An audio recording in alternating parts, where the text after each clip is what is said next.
All right, switching gears a little bit, the latest NIOSH report is out, and we'll link to that as well. So if you need to find that new NIOSH report, you can look at it. The information that we tend to get is pretty consistent out of there, and we always say, especially during Mayday Day or Mayday workshop, we haven't really found new ways to kill ourselves in the fire service. It seems to be the same thing.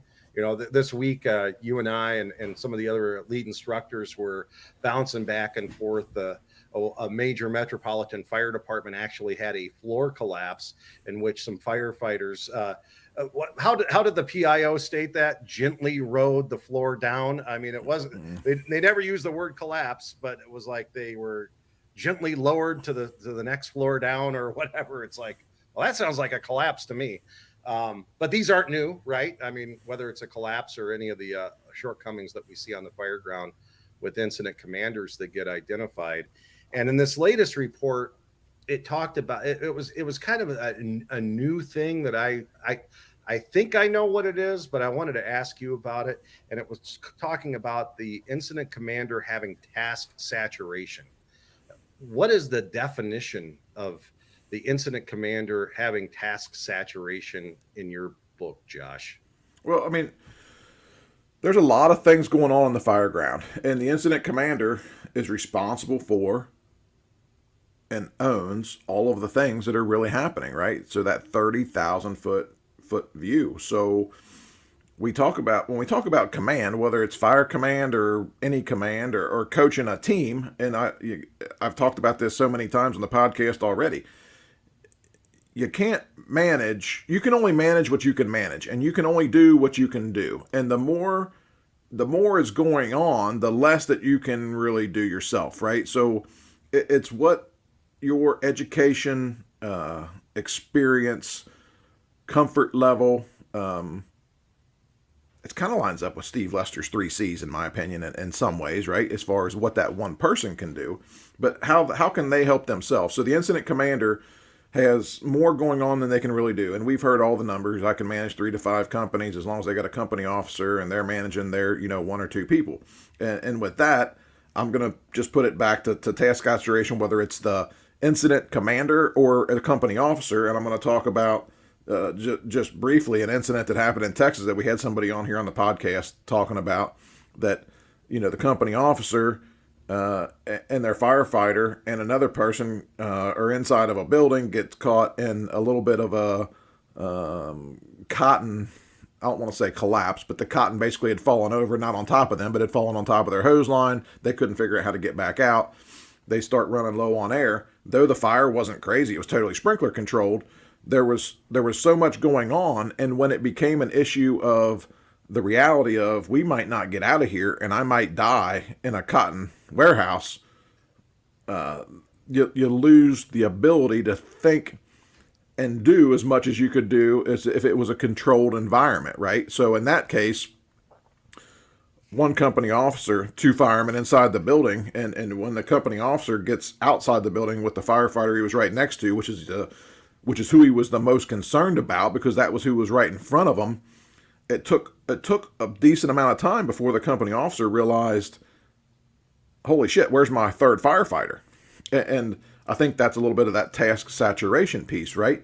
That there was a lot going on, and then it got serious, if you will, and they couldn't process, all that information. So I think the same thing with an incident commander.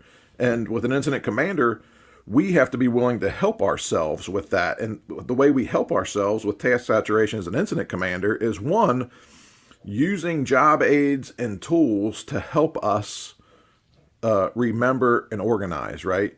So first of all, if you have a system where everybody's on the same page, that helps with task saturation because, people get an assignment and they do what they're supposed to do. That's a little piece of that. But, a strategic IC using a tactical worksheet helps them with some task saturation because they're remembering things, but they're also documenting things so that we can reference that information. So that's a big deal. And then when we're talking about span of control, when I get past, those 3 companies maybe working in a geographic area, I can help myself by pushing a division boss forward to manage that geographic area, right? So helping build out the organization. The other thing the incident commander can do is put somebody in the vehicle with them to support them. So I'll make it super simple. I'm watching that Washington Oregon game last night, right? And you look down the sideline and there's 35 or 40 people that got on headsets and clipboards and iPads and Microsoft whatever they got, right? And every one of those people were there supporting who? The head coach, the head guy, right? Plus the people that were up in the box. And they were very important to them, right? They were playing to win. And like, what is our next strategy? What are we going to do? Oh, they changed how they're playing. They changed how they're lined up. They changed whatever. They're going to do something different. Well, we help ourselves the same way on the fire ground. So we have company officers that manage the task level. Those people maintain accountability for their folks, and they do what they're assigned based off task location and objective. And then they communicate if they can't do it. So the direct connection to that next piece is they're connected right to the strategic IC. So the strategic IC manages those people via communications to them, giving them an assignment, and then they track that on the strategic IC worksheet. And then when they get to the point of, I have 3, 2, 3, or I'm expanding out a geographic area that I want some more support in to manage, then I push that division boss forward. And then the division boss is responsible for managing those, 3 to 5 companies, how many ever end up in that geographic area, boots on the ground, right? Using all of their senses, more face-to-face communications. And that lets the strategic IC manage the number of people that they can really manage, because maybe they have, still 3 to 5 people that are working directly for them, but the division boss has now taken responsibility for some of those other folks. So we can all only do what we can do, and really none of us are the same. So it's based on, knowledge, education, experience. That all plays into that task saturation. I mean, I've been exposed to, we all have, right? Incident commanders that, they do pretty good for, managing, 3, 5, 6, companies. But I always say, until what? Something happens, right? Until it gets real, if you will. Like somebody says, Mayday, Mayday, Mayday, or priority traffic comes out, or, things aren't going as you thought they were. And then it's like, well, that ain't going to go for shit. And then I've also been exposed to the people who, the one person struggles to manage themselves. And I'm not being, nasty about it, but it's true, right? I mean, if you can't manage yourself and be organized and work in a way that is efficient and effective, then you surely can't manage, a bigger group of people. So when we talk about task saturation, I think that, we could probably do a class for a week on task saturation, right? I mean, the critical thinking piece and what that might tie into with what we do in the critical thinking class that Stewart and Phillips are teaching, because I pull up and I got 10 critical fireground factors. Well, what are the top 3 that I'm going to address? But I still need to address the 7 others, but I'm just going to address these top 3 first. And everything's fine as long as it's going the way we want it to.